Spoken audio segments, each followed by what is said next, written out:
Alright, let's cut straight to the chase here.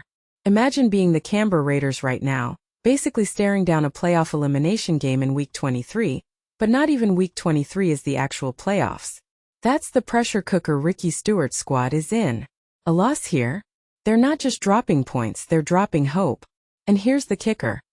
They're facing a Newcastle Knights team that's missing half their starting lineup, yet somehow still clawing their way toward the finals. Does that smell off to you? Or is it just me? Let's unpack the Raiders situation first. At 22 points, they're clinging to the edge of the top 8 like a lifeline. Win. They're suddenly back in the conversation. Lose. They're staring at a 4-point gap with 4 rounds left, including a bye. But here's what bugs me. Why does this team always feel like they're one hot streak away from chaos? I mean, they've had moments of brilliance this season, but consistency? Gone. Missing. Like, are they built to handle pressure? Or are they just a Rorschach test of potential that evaporates when the lights get bright?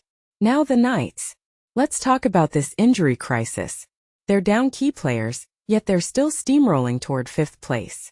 That's not just luck, that's culture. That's coaching. That's players buying into a system so deeply they're making skeptics look foolish. And honestly, I love that. In a league where star power often steals the show, Newcastle's resilience feels like a middle finger to the idea that you need a perfect roster to compete. But wait, does that make them dark horse favorites? Or are we setting ourselves up for a September heartbreak when their depth finally cracks? Let me throw a curveball here. What if this game isn't just about playoff spots but about identity? The Raiders are fighting to prove they belong in the conversation, while the Knights are proving they deserve to stay there despite the odds. And isn't that the ultimate contrast in sports? One team scrambling to find its soul, another cementing theirs with every gritty win. I'll tell you what, this isn't just a match. It's a thesis statement. For Canberra, do they have the guts?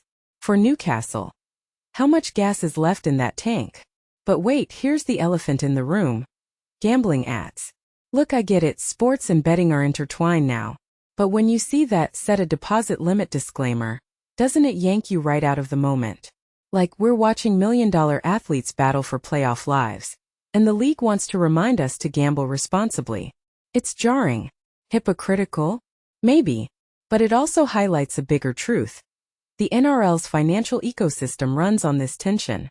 Drama on the field, cash flowing off it. So where does this leave us?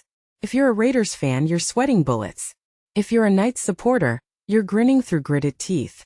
And if you're me, you're fascinated by how a single game can encapsulate so much. Resilience, fragility, ambition, and the raw business of sport. Final thought. What if the real winner here is the NRL itself? Because whether this match ends in a Raiders miracle or a Knights coronation, the league wins by keeping us hooked on these high-stakes narratives. What's your take? Drop it in the comments, let's argue about it.